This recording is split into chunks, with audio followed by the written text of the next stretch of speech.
베드로전서 3장 13절부터 22절 말씀 보겠습니다.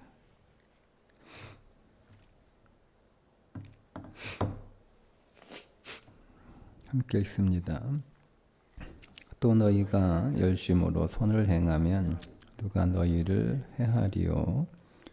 그러나 의를 위하여 고난을 받으면 복 있는 자니 그들이 두려워하는 것을 두려워하지 말며 근심하지 말고 너희 마음에 그리스도를 주로 삼아 거룩하게 하고 너희 속에 있는 소망에 관한 이유를 묻는 자에게는 대답할 것을 항상 준비하되 온유와 두려움으로 하고 선한 양심을 가지라. 이는 그리스도 안에 있는 너희의 선행을 욕하는 자들로 그 비방하는 일에 부끄러움을 당하게 하려 함이라.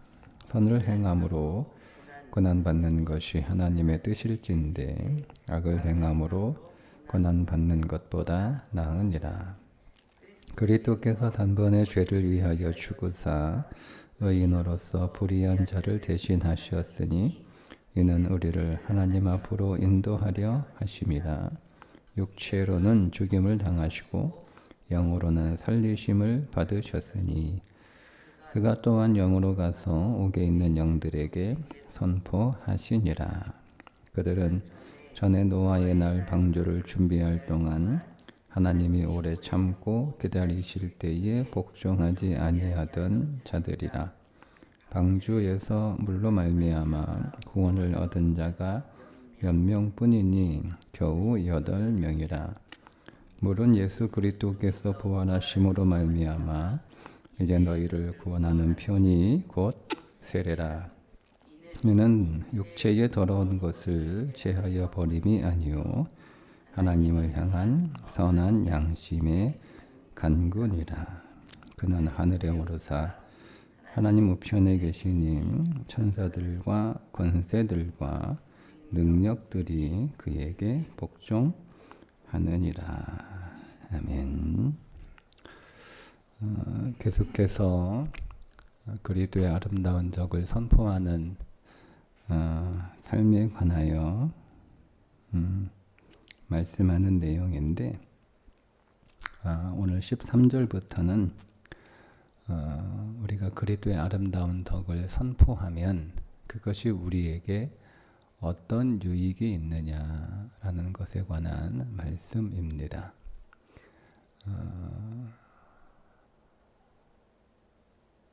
지금 소아시아 교회가 박해를 받고 있는 상황에서 베드로는 그들에게 육신적인 혹은 인간적인 위로를 하기보다는 그 박해에 굴하지 말고 그 박해 속에서 그리스도의 아름다운 덕을 선포하는 삶을 살라고 권면하고 있습니다. 그러면 왜 우리가 박해 가운데에서도 즉 삶의 어려움이나 믿음의 시련 속에서도 그리스도의 아름다운 덕을 선포해야 하는가 이렇게 적용할 수가 있겠죠. 그 이유를 13절에 이렇게 말씀하고 있습니다. 또 너희가 열심으로 선을 행하면 누가 너희를 해하리요. 이 말씀을 그냥 문자적으로 혹은 겉으로 읽으면 우리가 박해를 당하는 가운데 믿음으로 선을 행하면 해를 당하지 않을 것이다. 이런 의미로 읽혀집니다. 그런데 사실 성경의 전반적인 흐름은 요한복음 15장 19절 20절에서도 말씀하고 있는 것처럼 선을 행하는 자는 세상에서 미움받고 악인으로부터 고통을 받는다라고 하는 말씀과 이 말씀이 부딪히는 것처럼 보이잖아요. 요한복음 15장에서는 선을 행하면 도리어 세상에서 미움받고 고통을 당한다라고 하셨고, 베드로도 우리 앞에 나오는 2장 20절에서 선을 행함으로 고난을 받는다라고 분명히 이야기를 했는데, 여기 3장 13절에 와서 선을 행하면 우리를 해할 자가 없다 이렇게 나오니까 말이 달라진 것 같고 성경 전체의 흐름과 좀 모순되는 듯한 그런 구절처럼 보이는데, 여기서 누가 너희를 헤아리오 라고 하는 이 단어의 의미를 우리가 조금 더 파헤쳐 볼 필요가 있습니다. 누가 너희를 헤아리오, 우리가 해함을 당하지 않는다라고 들리는 이 단어의 의미는 육체적 고통을 당하지 않는다 이런 뜻이 아니고요. 이게 보통 대부분 어떤 맥락에서 쓰였냐면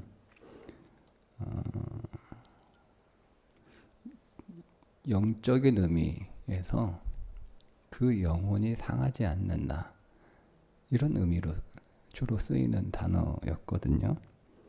그러니까 13절을 좀 다시 의역해서 번역을 하면 열심으로 선을 행하면 육체적 고난을 전혀 받지 않는다 그런 뜻이 아니고, 얼마든지 육신적으로 고난을 받을 수 있지만 악인이 성도를 영적으로 나쁜 처지에 빠뜨리거나 영적으로 상하지 하게는 못한다라고 하는 의미입니다. 자, 그러면 오늘 이 13절이 우리에게 전하는 메시지는 우리가 이 땅에서 보존해야 될 가장 중요한 것은 우리의 육체적 삶이 아니라는 거예요. 그러니까 우리가 무엇보다 지켜야 될 것은 우리의 믿음, 우리의 영혼이라는 겁니다. 이것이 잠언 4장에서도 무릇 지킬 만한 것보다 더욱 네 마음을 지키라. 근데 그 마음은 우리의 감정이 아니죠.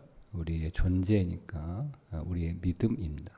그러니까 무엇보다 우리가 지켜야 될 건 우리의 믿음, 우리의 영혼이라는 말씀도 이미 잠언에 나와 있는 것처럼 우리가 박해의 상황에서 열심으로 선을 행하면, 여기서 선은 그리스도의 아름다운 덕을 선포하는 삶을 말하는 거예요. 착한 일을 말하는 게 아니고 그리스도의 아름다운 덕을 선포하는, 즉 우리가 어떤 상황에서든 그것이 박해를 당하는 상황이라 할지라도 그 상황에서 내 안에 계신 그리스도를 보여주는 그 증인의 삶이, 그게 선이에요. 세상에 말하고 있는 선과 우리가 말하고 있는, 성경에 말하고 있는 선이 개념이 다르다는 것을 이해를 하셔야 됩니다. 우리는 윤리적 도덕적 개념에서의 선을 성경이 말하고 있는 선이라고 오해할 수 있습니다. 그러니까 우리가 말씀하고, 성경이 말씀하고 있는 선은 윤리와 도덕적 선을 포함해서 궁극적으로 그리스도의 아름다운 덕을 선포하는 삶이 선인 거예요. 그러니까 우리가 예를 들면 가난한 사람을 구제할 때 그 구제가 선이 되는 게 아니고 그 구제를 통하여 그리스도가 드러날 때 선이 되는 거예요. 그러니까 그리스도의 아름다운 덕을 선포하는 삶을 살면 뭐가 안전하다는 거예요? 우리의 영혼이 안전하다는 거예요. 자, 이거를 14절에서 조금 더 구체적으로 다른 표현으로 말씀하고 있는데, 그러나 의를 위하여 고난을 받으면, 자, 그러면 의를 위하여 고난을 받는다는 것과 열심으로 선을 행한다는 말이 같은 의미인데 표현이 달라지는 거예요. 선을 행하는 것은 의를 위하여 고난을 받는 것이다. 그리스도의 아름다운 덕을 선포하는 것이 선을 행하는 것이고 그것이 곧 의를 위하여 고난을 받는 것이다. 이거예요. 이 13절과 14절의 두 구절을 가지고 우리가 개념을 잡으면 박해라고 하는 믿음의 시련 속에서 혹은 삶의 시련 속에서 그리스도의 아름다운 덕을 선전하는 것이 선을 행하는 거고 그것이 의를 위하여 고난을 받는 거라는 거죠. 그러니까 우리가 우리의 삶 속에서 예수 그리스도께서 우리에게 명령하신 땅끝까지 이르러 복음의 증인이 되는 그 복음이 뭐예요? 그 복음이 그리스도예요. 복음이 그리스도예요.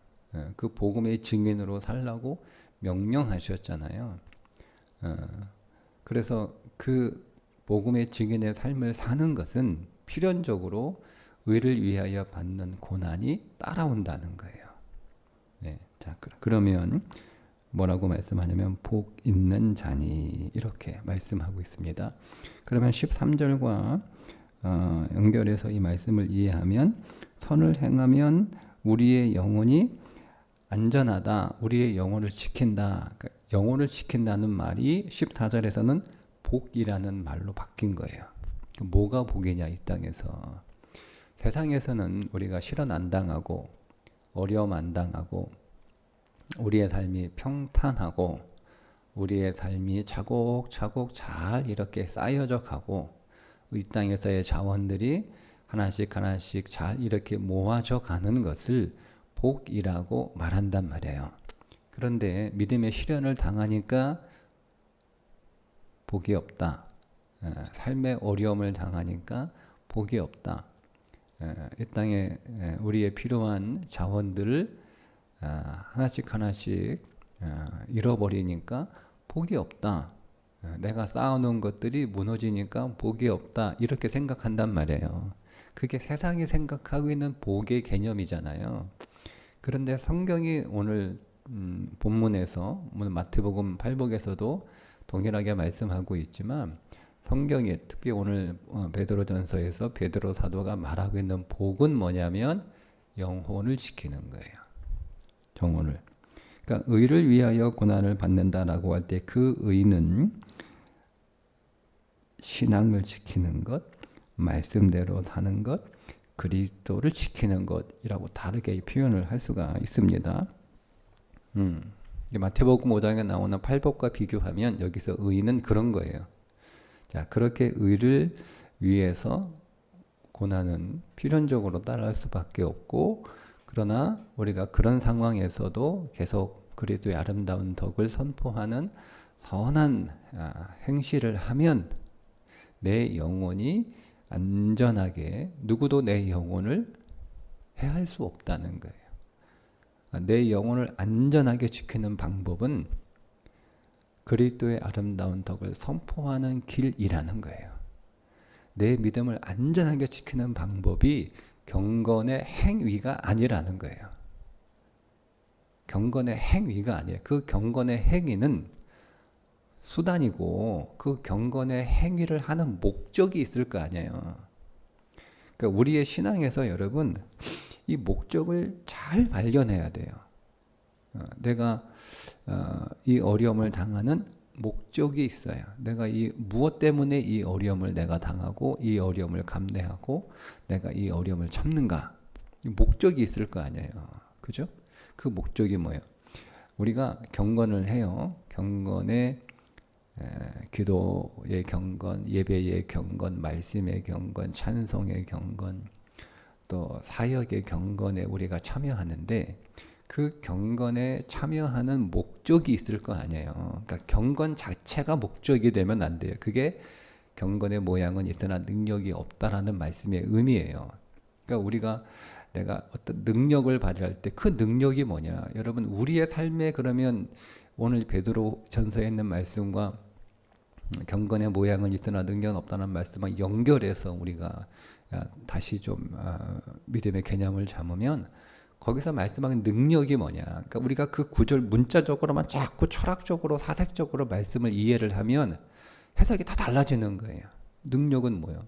내가 막 기도했더니 뭐 환상이 보이고 뭐 기도했더니 뭐 다른 사람의 어떤 미래가 보이고 내가 막 기도했더니 뭐 예언을 하고 뭐 내 기도했더니 뭐 해결이 되고 뭐 병이 낫고 문제가 해결되고 뭐 이게 능력이냐?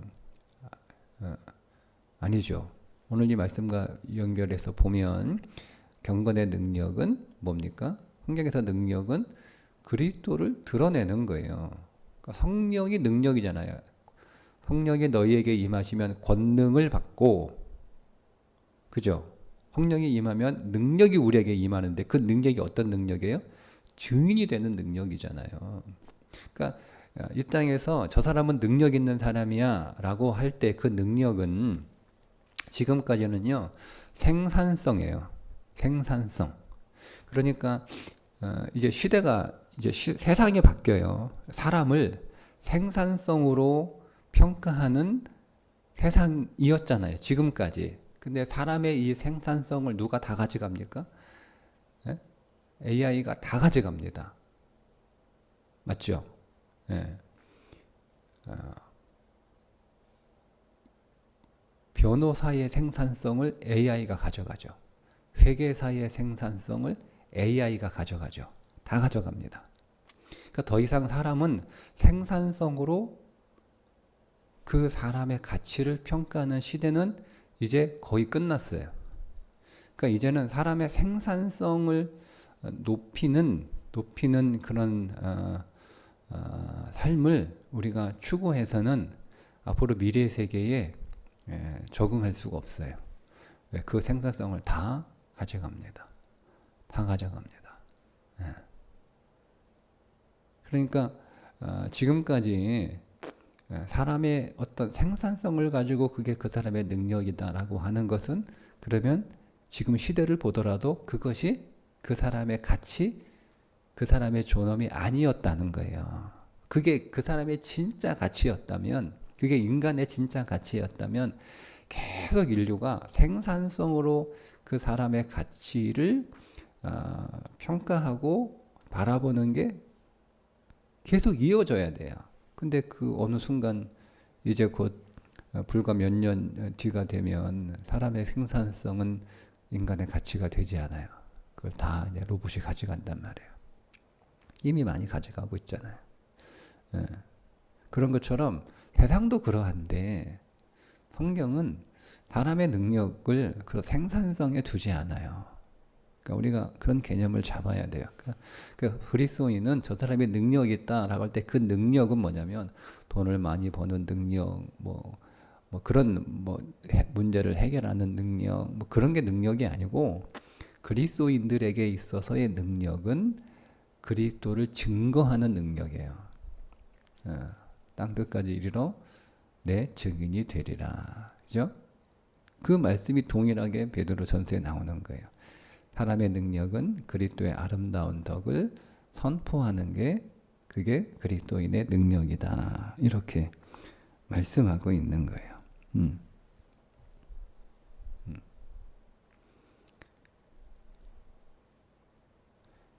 그게 능력이고 그게 복이라는 거예요. 그게 복이라는 거예요. 예. 여기서 말씀하고는 이 복은 또 우리가 복에 대한 개념을 다시 좀 잡아야 되는데요. 이 복이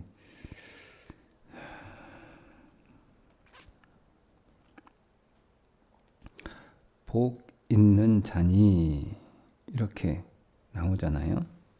예.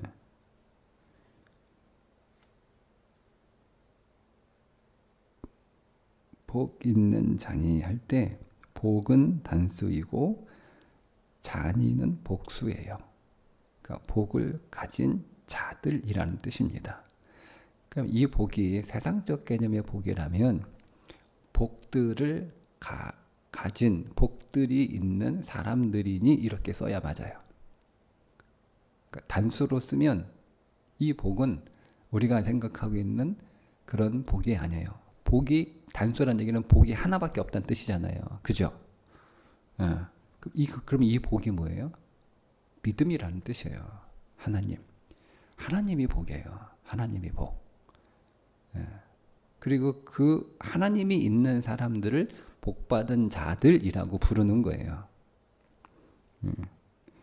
그래서 의를 위하여 고난을 받을 때 그 고난을 받은 자들이 복이 있는데, 그들이 받는 그 복은 세상에서 우리가 기대하고 이해하고 있는 복을 받는 것이 아니라 종말의 때에 하나님 앞에서 받을 복을 말하고 있는 거예요. 그러니까 영혼을 지킨다라고 하는 것이 복이 있는데, 그 영혼을 지킨다라고 하는 것이 믿음의 삶을 살아가는 것이고, 그 믿음의 삶이 복이 있는데 그 복이 언제 우리에게 성취가 되냐면 하나님 앞에서 우리가 이 땅에서 살았던 삶을 평가받을, 심사받을 때, 그때 내가 복을 받은 사람이다, 내가 복 있는 사람이다 라고 드러나는 거예요.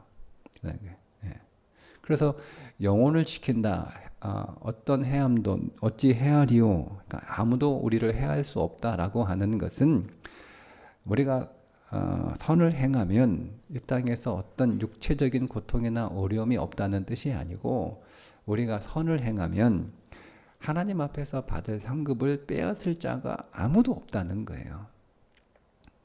즉 우리가 그리스도의 아름다운 덕을 선포하는 삶을 살게 되면 그것이 오늘 우리의 영혼을 지키고, 그 영혼을 지키는 것이 우리에게 복인데, 그 복은 하나님 앞에서 받을 우리의 상급이라는 거예요. 그러니까 능력은 뭐냐면, 그리스도의 아름다운 덕을 선포하는 것이 우리의 능력인데, 세상에서 세상의 자원들을 많이 얻는 게 능력이 아니고, 성경이 말하고 있는 진짜 능력은 하나님 앞에서 많은 상급을 받는 것이 능력이라는 거예요. 그런 삶을 살아가는 것이 능력이라는 거예요. 그래서 베드로가 베드로전서를 시작할 때 우리의 정체성을 뭐라고 얘기합니까? 나그네라고 딱 정체성을 정의하고 시작을 하는 거예요. 나그네와 같은 너희들에게 편지하노니, 이렇게 시작하잖아요. 그러니까 우리의 정체성은 나그네라는 거예요. 그 말은 이 땅에서 우리의 삶이 평가받는 게 아니라, 그러니까 이 땅에서 최종적으로 우리의 삶이 평가되는 것이 아니고, 우리의 삶의 최종적 평가는 하나님 앞에서 그날에 하나님 앞에서 우리의 삶은 최종적으로 평가를 받는 거예요. 그 하나님 앞에서 받는 그 최종적 평가가 우리에게 복인 거죠.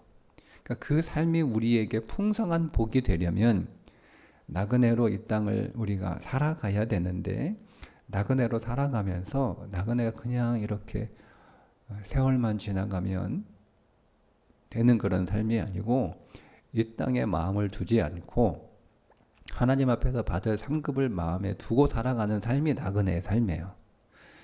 하나님 앞에서 받을 상급을 우리가 마음에 두고 살아갔을 때, 그럼 하나님이 우리에게 이 땅에 보내신 거, 이 땅에 출장을 보내신 거잖아요. 그럼 출장을 왜 보냈냐? 그리스도의 아름다운 덕을 많이 선포하라고 출장을 보낸 거예요. 근데 세상은 그리스도를 싫어한단 말이에요. 그리스도를 싫어하잖아요. 어둠은 빛을 싫어합니다. 어둠은 빛을 싫어합니다. 그런데 우리를 어둠에서 기이한 빛으로 들어가게 하신 이의 아름다운 덕을 선포하는 거니까 어둠이 싫어하죠. 어둠이 싫어하는 거예요. 그러니까 그 어둠이 빛을 싫어하니까 빛의 자녀들을 계속 박해하는 거예요. 빛을 내지 못하도록. 그러니까 빛을 내지 못하도록 하려면 계속 박해를 하는 수밖에 없잖아요. 어려움을 당하게 하고, 괴롭히고, 힘들게 하고, 위협하고, 공포를 느끼게 하고, 그러는 거잖아요. 그 가운데 너희가 그런 박해 때문에 빛을 잃어가면 안 된다는 거예요. 그럼에도 불구하고 계속 빛을 내라. 그러니까 그 빛이 뭐냐? 성경에 말씀하는 그 빛은 그리스도의 아름다운 덕이라고 베드로가 분명하게 얘기하고 있고, 바울도 쓰고 있는 그 빛이라고 하는 단어는요, 그 빛이에요. 그 빛. 내 빛이 아니고 그 빛. 그리스도의 빛이에요. 정확하게. 그러니까 우리는 그 빛을 반사하는 사람이지, 우리는 그 빛을 발산하는 사람들이 아니에요. 우리는 본질적으로 빛이 될 수 없어요. 그러니까 우리가 빛이 못 되니까 세상은 어떻게 살아요? 빛이 될 만한 것들을 계속 쌓아 모으는 거잖아요. 그죠? 내 존재 자체가 빛이 될 수 있으면 돈이 뭐가 필요 있어요? 돈보다 내가 더 밝은데. 그런데 내가 빛이 안 되니까 우리는 돈을 얻어서 그 돈을 빛으로 삼는 거잖아요. 그죠? 네. 그러니까 사람은 존재 자체가 뭐 믿든 안 믿든 스스로가 빛이 될 수 없다는 것을 분명하게 알고 있어요. 예. 근데 그러면 내가 빛이 될 수 있는 방법들이 뭐냐라고 해서 세상에 있는 것들을 빛으로 삼는 삶이 하나 있고 그리스도를 빛으로 삼는 삶이 하나가 있는 거예요. 그러니까 우리는 그리스도를 빛으로 삼는 거예요. 그래서 그 빛을 받아서 그 빛을 발산하는 삶을 살아가는 것을 바울은 그렇게 얘기했는데 오늘 베드로는 그것을 그리스도의 아름다운 덕을 선포하는 거다 이렇게 표현하는 거예요.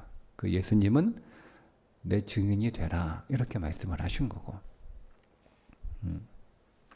그렇게 살 때 우리의 영혼이 안전하고 우리의 삶이 복이 있는 삶이며 하나님 앞에 결국 상급을 받는 풍성한 많은 상급을 받는 삶이 될 것이니 두려워하지 말고 근심하지 말라는 거예요.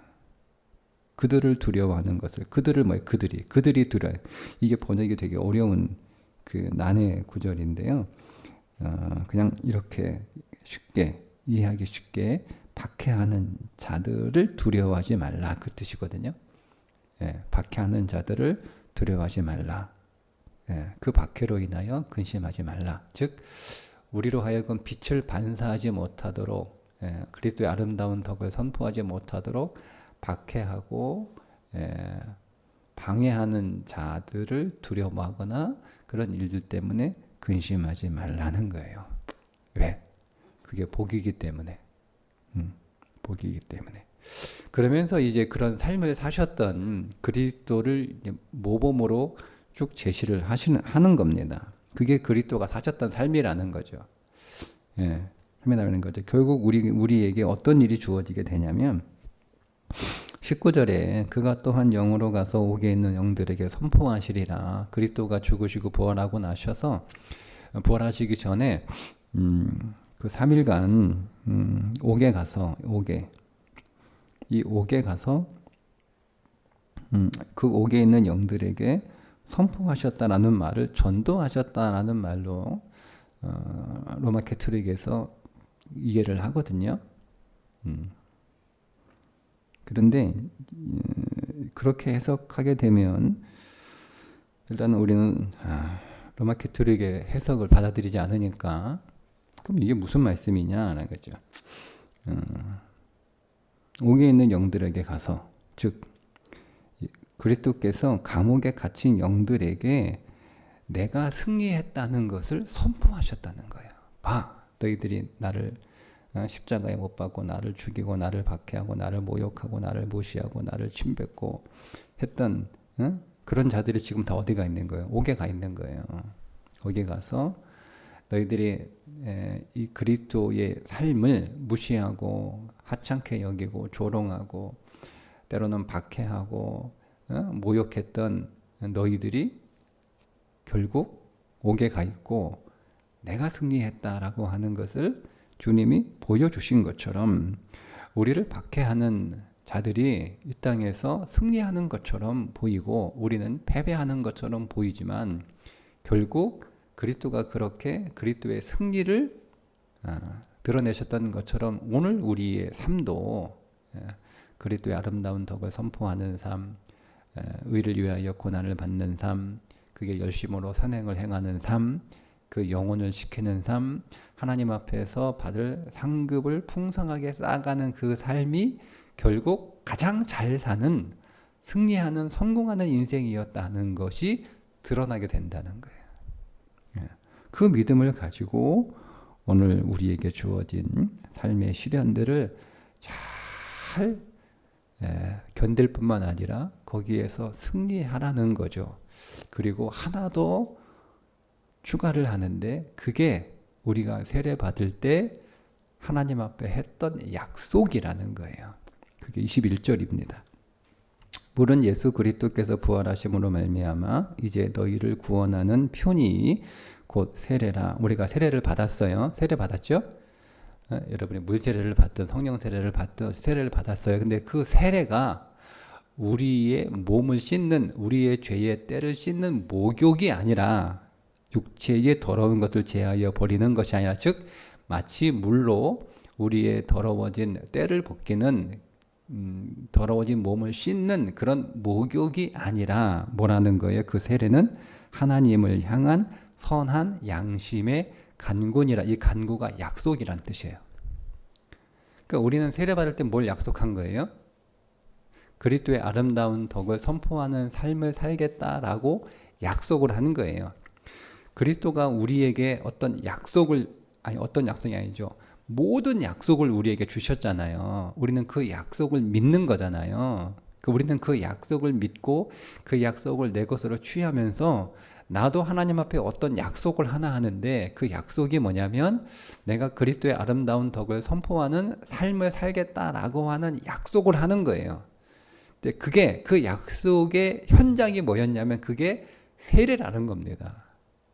그러니까 우리가 그런 약속을 했었으니까 그 믿고 세례를 받았으니까 우리 그런 약속을 했으니까 그 약속을 지키라는 거예요.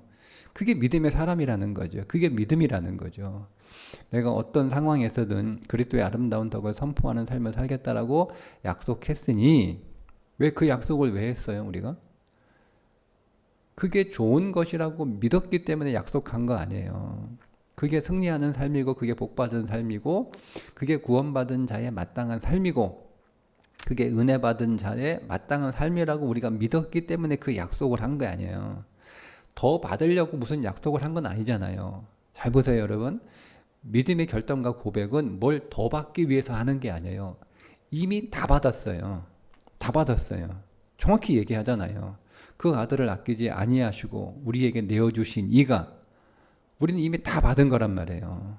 다 받았어요. 다 받았기 때문에 그 받은 것에 감사해서 우리가 약속을 한 거지, 내가 아직 덜 받았어요.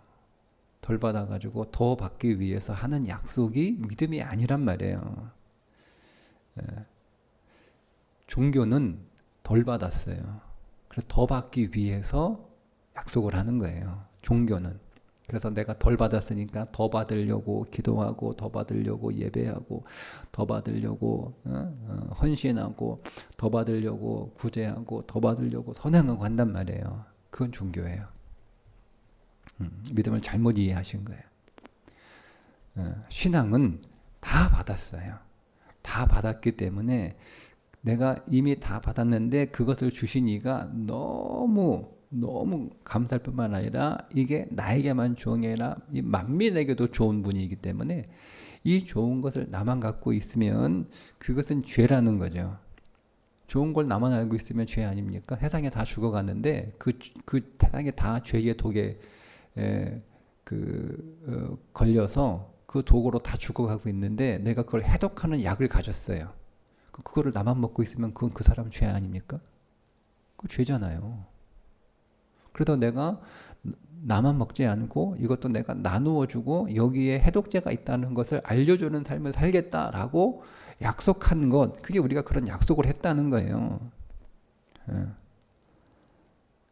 그게 세례라는 거예요. 우리가 세례 받을 때 우리가 그런 약속을 한 거라는 거예요. 아, 내가 세례 받고 내 죄가 다 깨끗하게 목이 담가가지고 때를 다 벗긴 그런 게 세례가 아니고, 세례는 내가 그리스도 안에서